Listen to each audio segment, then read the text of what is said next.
How you doing, gamers? It's BB, you're watching my RSL channel, and today we have actually a very, very special guest.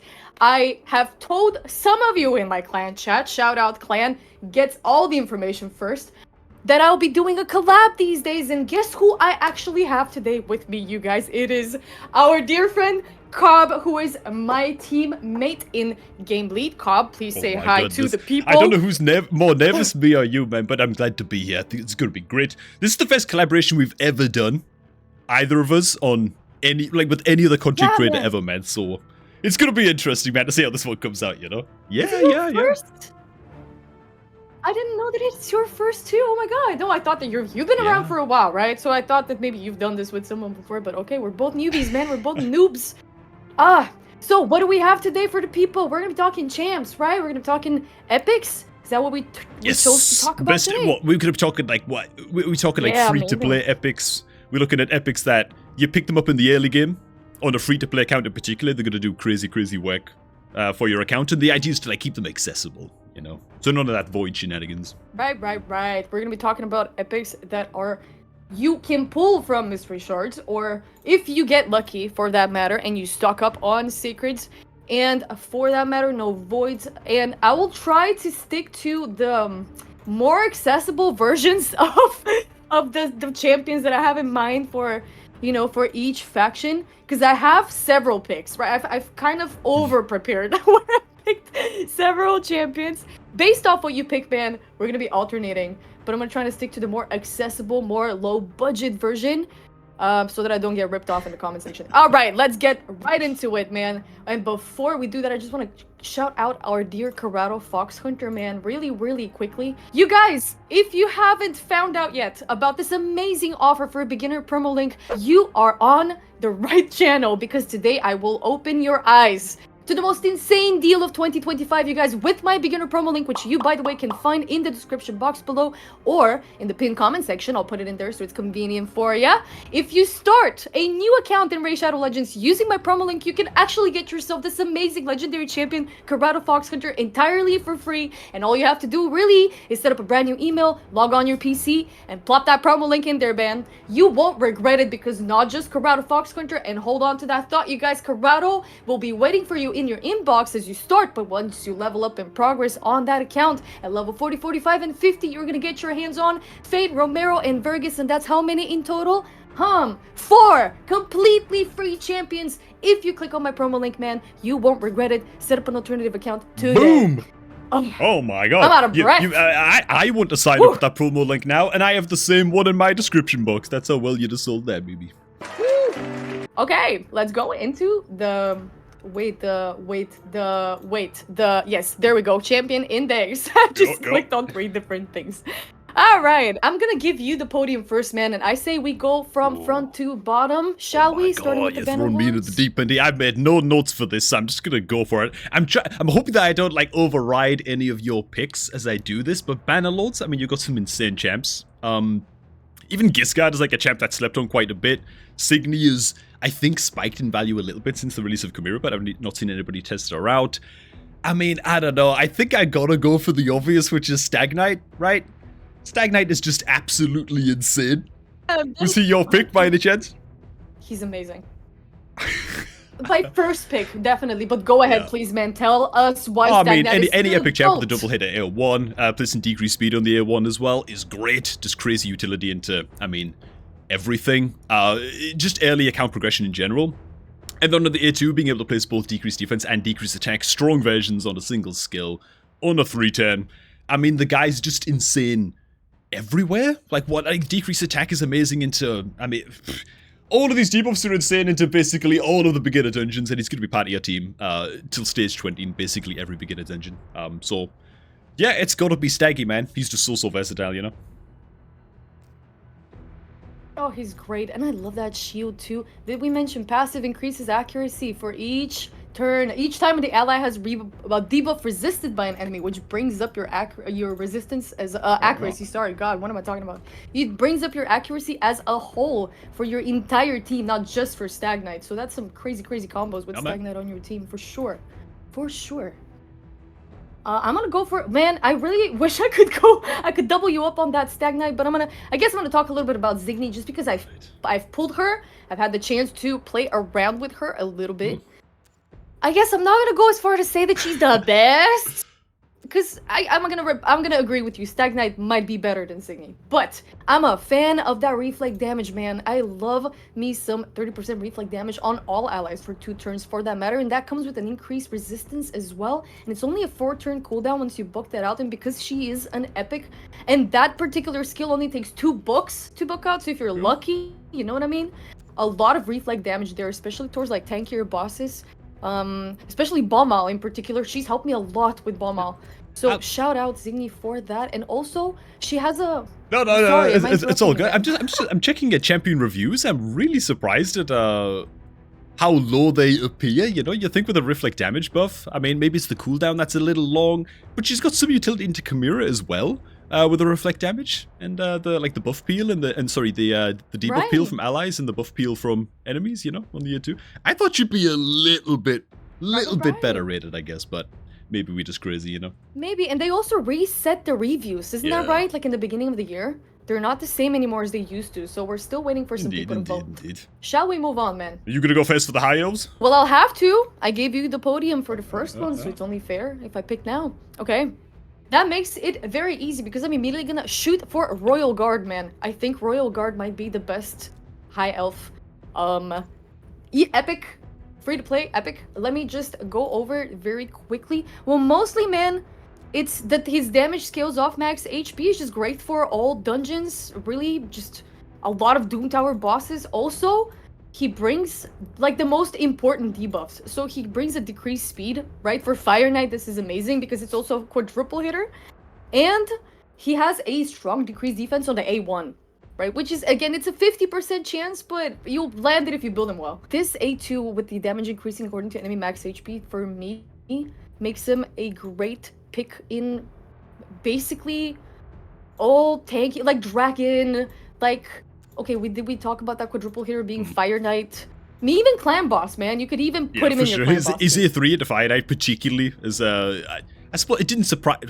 I don't know, like I used to remember my progression team for Fire Knight for like the longest time, all the way up to like stage 25, I think. I was still using Royal Guard on my Fire Knight team when I'd be there for the first time. Yeah, the A3 is crazy good. Good into Dark Fae as well, in Doom Tower boss where you can also delete boss 10 meter, you know. Haven't even gotten to Dark Fae yet, so I'll keep that in mind. If I pull myself a Royal Guard, that is... What is your take, man? God, I really like Neldo. I like Vegas because he's part of our promo link, so you gotta like Vegas, you know what I'm saying? I think I'm... Right. You know what, man? I'm gonna go with Tyrell. Now, this is a really old champion, and people say, oh, Tyrell's fallen off, man. I don't know, dude. I think the man's still got it. I think that he's still good enough and versatile enough in the early game to be great. Double hitter A1 with strong decrease attack. The fact it's double hitter, finite progression. The fact that it's double hitter also makes it very reliable to place the decrease attack, which is amazing into Demon Lord Clan Boss as well. When you're getting started, you need that debuff, really, when you're getting started into Demon Lord for the first time. Then, of course, he's got the attack all enemies A2, strong decreased defense, does the job of basically a War Maiden, but wrapped up in an epic champ. And then he's got some 10 meter control as well in the A3, which on my free-to-play account, is it on my free-to-play account? Oh yeah, I did have Tyrell on my free-to-play account. Oh my god. Yeah, this 10 meter delete against Spider, Fire Knight, at least got me up to stage 16 in those dungeons pretty quickly, which, when you're like locked in the early game, being able to farm stage 16 and not get mystery shard drops anymore is a huge deal. I don't know, man. I really like him. Oh, also his defense aura is in all battles as well, man. So, just a lovely, all-rounder, versatile epic they can use everywhere, man. So, I think Tyrell's still got it, man. He's gonna be like my free-to-play pick for the high elves, man. It's gotta be. Honestly, shout out Tyrell. Didn't know he could go hard like that. I'm happy they didn't nerf him. Yeah, he's been power crept a little bit over time, but I think he's still got it. If you say so, man, I believe you. I trust you, for sure. We got Sacred Order next. Oh crap, it's me! See, I should have made some notes now, man. Well, it's not gonna be good. Yeah. You got this. I'll tell you what, there are a few here that I think are really stand out. Phoenix has got like the most powerful A1 in the game. Mordecai's HP burn on an AoE places the debuff rather than attacking all enemies and then placing HP burn, so he can't weak hit with an AoE burn. which is really, really good. For me, it's got to be a champ that I've pulled very, very recently, though, on my free-to-play account, man. It's Deacon Armstrong. I mean, the guy's ridiculous. You guys notice a theme, actually? Like, all of my picks for good early game epics always have a double hitter on the A1. And Deacon is one of those guys as well, yeah. True.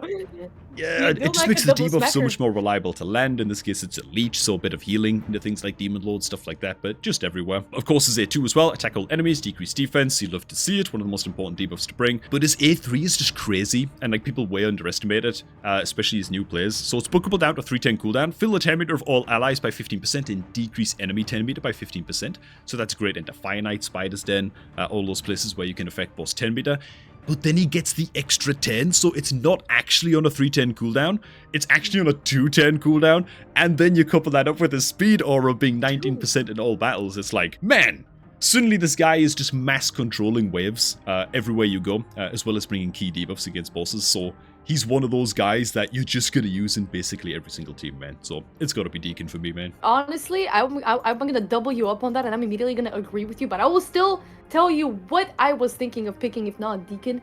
All I know about Deacon is that I need to ban him if I see him in live arena, and there's no Wukong there or some of the other spicy ones, you know? I ban if I see Deacon, I ban. Fair shout. Man, I'm getting into it. Honestly, that's because I'm a dirty whale, and I know that for a fact. It's because of Volcanoes and Helicat. I actually enjoy arena, and it's disgusting. But the thing is, though, like, my account is much more developed, and yeah, you could push higher in live arena. Like, I'm actually in the midst of shooting a short live arena video that's going to be going up in a couple of weeks on my channel, where I'm like measuring the rewards that I get and stuff, and you still eventually hit a ceiling where you're like your 50-50 win-loss rate, you know what I mean? So you're gonna hit that wall eventually, no matter how much you've spent on your account, you know, and then it becomes a bit of a slug, like slugfest, you know? I just thought that I could buy my way out you of this. You can to an extent, but, you know, well, there's always a bigger whale, right? Nah, for sure, there's always gonna, oh my god, that's such a good way to put it. There's always going to be a bigger efficiency. Now you're learning.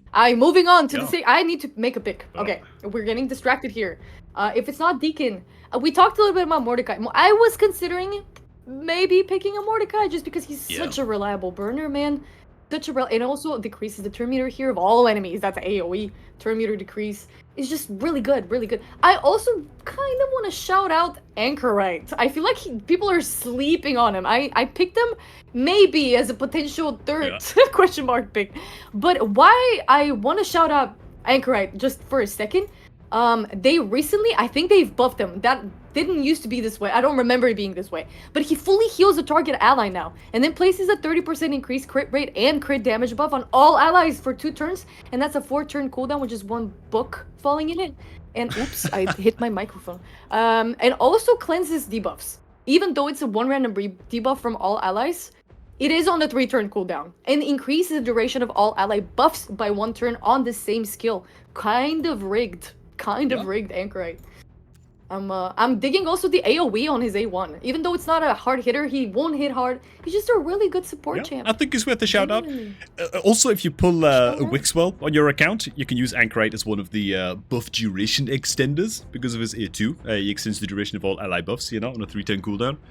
So you can use him alongside Wixwell to create only the best Demon Lord clan boss team in the game, you know. So even if you're not using Anchorite right now, keep the son of a gun in your vault until you pull a Wixwell, and you know you're not gonna regret that. So. Oh, dude, 100%. I even have like 2 doubles of him. I think they're just stuck there in my vault. I'm not touching him. Keeping him there. I'm immediately shooting the shot here in the Barbarians. I'm gonna go for Farkin. Yeah, that's gonna be my fat pick. man. Yeah. I know. He's just the best. I'm sorry, but he's the best. And I'm just gonna talk about this body block passive very quickly. Deflects 20% of all incoming damage onto all allies. Great stuff. And also, and actually most importantly, man, he just many valuable debuffs, really. He's just burn. He's also got a poison. He's also got a increased crit rate, crit damage buff on everyone. He also brings a decreased defense, a strong one for that matter. He's just great everywhere, man. Every single place. You take Farkin, he pulls. He's so good. He's so good. Like the ally attack on the A3 as well. Once you got like masteries on all of your champs in clan boss, like the damage that you can get off from that skill is just insane. And like, yeah, you combine that with the rest of his kit, man. He's just such a good champ. He would have been my pick. God damn it, but there you go. I'm sorry, man. Okay, who the hell? God. I'm almost tempted to say a Haikatoon just to be a bit of a hipster because people sleep on how good she is just because she's a free champion, you know, but she's really, really good. I think I'm gonna actually shout, oh God, no, we're talking about free-to-play champs that do well for you in the early game.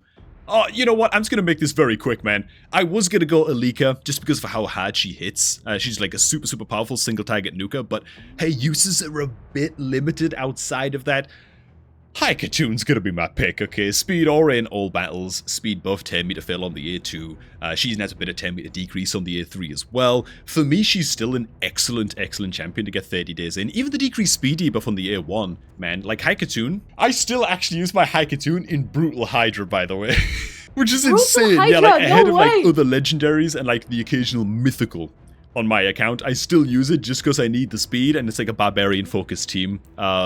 Just built around the faction unity champ for barbarians, so I just need another barbarian in there. She brings increased speed. Why the hell not, you know? And it actually works, so yeah. Honestly. Man, I see your vision. Totally. I kind of want to see a team. Do you have videos? I have to I don't check think I've your even made a videos video that, on it. honestly. Sometimes like a Let's see team if is you've just included- like so pay to win and so gross, like that I just don't even want to show it in a video, you know, because it's like it contains Archer Queen, it's got the faction unity legendary for barbarians. Like I don't even want to show that team, man. I don't want to make people sad, you know. I know what you mean. I've never made my own team configuration videos purely because of Volcanoes and Heli. They're literally the backbone of every team. I'm cheating. I'm cheating at this game. Yeah. It's not even fair. Origins! Oh. Woo! What a good faction, We're gonna man. try. Okay, man. So What it's a my good turn. faction. I mean, Ugo's like the most obvious one in the world. It just has to be Ugo, doesn't it? I mean, Ugo's like in the conversation for probably top 3 legendaries in the game. Brings decreased defense on an AOE. Also, the block buff debuff, which is crucial into Hydra as well. And it doesn't stop there with the healing on the A3. Debuff peel as well, debuff removal on the A3, with the chance to revive all allies if your Ugo's the last champion alive, so you've even got that bonus going for you. Yeah, just an insane support champion, man. Yeah, it's gotta be Ugo. I'll make it short. Man, Ugo is my pick too, but I guess we're both getting shot. But here, so nobody gets offended in the comments section, I'm also going to talk a little bit about Skull Crusher, man. I think he deserves the shout out purely for being a part of a staple in clan boss unkillable rotations, right? We have 50% ally protection, we also have counterattack on all allies, those two, and an unkillable on himself on a 3-turn cooldown. Some good stuff here. Decrease the duration of all debuffs on this champion by 1 turn at the start of each turn. That's his passive as well, just good. So like, whoops, I switched. Yes, yeah. Skull Crusher is just great, I think, but not greater than Ugo. So I agree with you that Ugo is the best origin, but second close, I would Yeah, put Skull Crusher for clan in. boss is so good. As a fleet to put, well, I don't want to hear any of these man-eater supporters. We're again reminding, we're talking about F2P, free-to-play champions, guys. Yeah. Let's remind you, stay focused. Yeah, those Void Epics, man, they're just too out of reach in the early game, right? So. No, I swear. I mean, like, I do have a man-eater sitting there, right? But I was just lucky. I'm just a content creator, Yeah, man. it's different. We can afford to whale out a little bit, man. In fact, we have to whale out a little bit. It's our job, okay? That's our excuse. Exactly. You want content? I'm gonna put in money for it. You know what I mean? It's just so simple. Lizard men. Let's. Yep, you're up. You're up. Chip chop. Who is a turn? It's me. Okay, that's great. Because I think that I might steal your pick again. Probably. Maybe. Who knows? But I'm gonna There go it for is. Venom Mage. Yeah, Venom Mage is just great. It destroys max HP, right? We have a poison combo with that. This is amazing against healing bosses like Fire Knight, Nether Spider, you know. Decrease defense and attack if the target is poisoned here on the, where was it? A2, right? Great utility also on the 3-turn cooldown. Great stuff. And yeah, we also have inflicting enemies under heal reduction, inflicting 15% less damage on a passive that doesn't even need to be activated. So there's that. Venom Mage is amazing. It's crazy What a good. snake.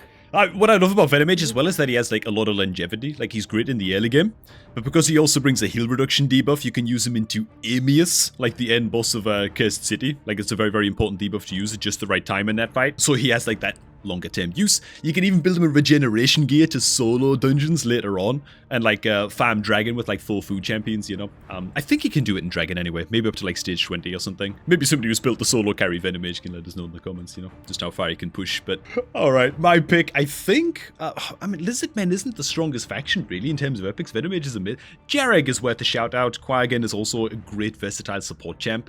You know, I could go for Broadmoor, because even though Broadmoor's a void champion, he's fusible, so like you could actually fuse the Broadmoor anyway, and like maybe that would count. But I think I'll go ahead and shout out the Aox, I think is going to be my pick. I just think Aox is one of those champs that he's just crazy useful for getting started into Demon Lord Clan Boss, and then just being like a general support everywhere else. Chance to place poison on a double hitter. There's another double hitter A1 for you. Another double hitter A1 with a chance to place poison. Strong version as well. His A2 heals all allies on a 3-10 cooldown, pretty good. And he also has an A3 with a 100% land rate decrease attack debuff, 50%, and because again it doesn't attack in, it just places the debuff, it can't weak hit against any affinities of Clan Boss, which is great, so it's going to be a very reliable decrease attack debuff. But even his passive is amazing. Increase the duration of 2 random debuffs on the attacker by 110 when Aox is attacked, and because the Clan Boss is throwing out AoE hits all the time, the chances that you're increasing like poison durations and stuff like that against the Demon Lord is just crazy good, man. So great support champ with all kinds of poison damage where that is needed. Dragon, Clan Boss, that kind of thing, man. Amazing champ. Aox is actually my second nice. pick as well. And it just looks really cool. Isn't he's he got some so toad cool action, some looking, too? jowl action going. Moving on to the Skinwalkers. I think personally Skinwalkers have to be one of my favorite factions. Just aesthetic. Just purely design-wise. Yeah. They're so creepy. Yeah, man. I love the outlook. Am I Can't first? even Are remember. you Oh, first? wait a minute, I I'm forgot. first. Okay. Oh, this is bad. I won't go for like any kind of crazy hipster pick, man. It's got to be Fane. I mean, for the early game, if you pull Fane early game on your account or use like a promo link to get Fane or whatever, you're gonna be using Fane for, I don't know, the rest of eternity in your Demon Lord Clan Boss team. She just brings every single debuff that you require into Demon Lord Clan Boss, which is great. On the A2, it's a poison, double poison actually, and a strong decreased defense debuff on the 310. Perfect for Demon Lord. The A3, she brings the decreased defense and the weaken, so it's like every debuff you want in one single kit for against Demon Lord. And then you can even use it for a little bit of progression as well, because she's another epic champ with a double hit at A1.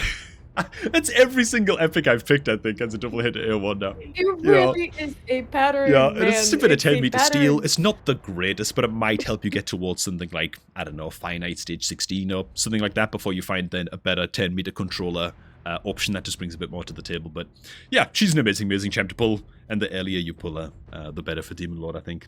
So that'd be my pick. Man, thank God that she is a part of our promo link, which I also made an account with, and she was there from like me hitting level 40, so I didn't have to worry about Clan Boss progress with her for real. I'm gonna have to agree, man. Fane is the best. Fane is the best. But just because I can't pick the same, I'm gonna go a little bit more hipster. Now, I was wondering if I should either shout out like Flesh Terror, or I'm gonna go for Bauf. I'm gonna go for Bauf the Rancid, the Raccoon, because he is a little niche. Not gonna lie. Okay, it's this decrease accuracy, increase accuracy combo, but it is great. It's great because if you combine him with someone who casts a lot of buffs, let's say he also removes 2 random buffs on that skill that increases the accuracy. I'm just looking at it now that it's also a 3-turn cooldown, which is very quick, and heals them by 10% of the. That's crazy. I didn't know about this heal here. Yeah, I'm just legit, finding yeah. it out actually. But this increase accuracy, decrease accuracy is super helpful. For example, everywhere, man. If you have debuffers, you're gonna need accuracy. And he also decreases the damage all allies receive from poison debuffs. So that's against the spider Ikis. So you've got Spider Duke Tower, Spider Regular. For sure is gonna help there. Just a solid all-rounded champion, man. He also has like 100% heal reduction debuff as well, which is very helpful against healing champs.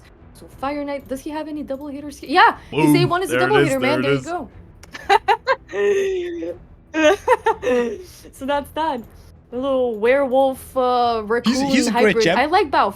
But the eternal debate with both the Rancid is he a skunk? Because he stinks and he's rancid? Or is he a raccoon? Because he's like a dumpster diver? Like, raccoons are always in the dumpsters, you know? Like what is both the Rancid, man? For me, I thought Oh my skunk God, yeah. when I saw both the Rancid, you What know? is- I was like, oh, he's a skunk, man. And then like everyone's debating in my Same. comment section anytime I bring him up now, you know? Right. No, I think he's a skunk. Okay, maybe hybrid between skunk and raccoon. This is Orcs, this is man, this is this all hard. you, man. Orcs are hard. I think I'm gonna go for Duke. Do you pronounce it Duke? Duke the Pierced or Duck? I would I go don't with want it duck, but I'm to like be a duck. filthy It northerner, has to be so duck. I overpronounce my uz, you know? See, I was conflicted between Taguar and Duck, right? But why I'm picking Duck is because I'm just a big fan of the unkillable and the reflect damage combo, man. And he comes with it on an A3. He also comes with the provoke, and this provoke is great actually. He places one targeted provoke, and then 75% chance for 2 random provokes on random enemies. Which, you know, like 4 enemies, 3 of them being provoked is great. And then he places the reflect damage on himself and the unkillable for 1 turn. Well, the unkillable is 1 turn.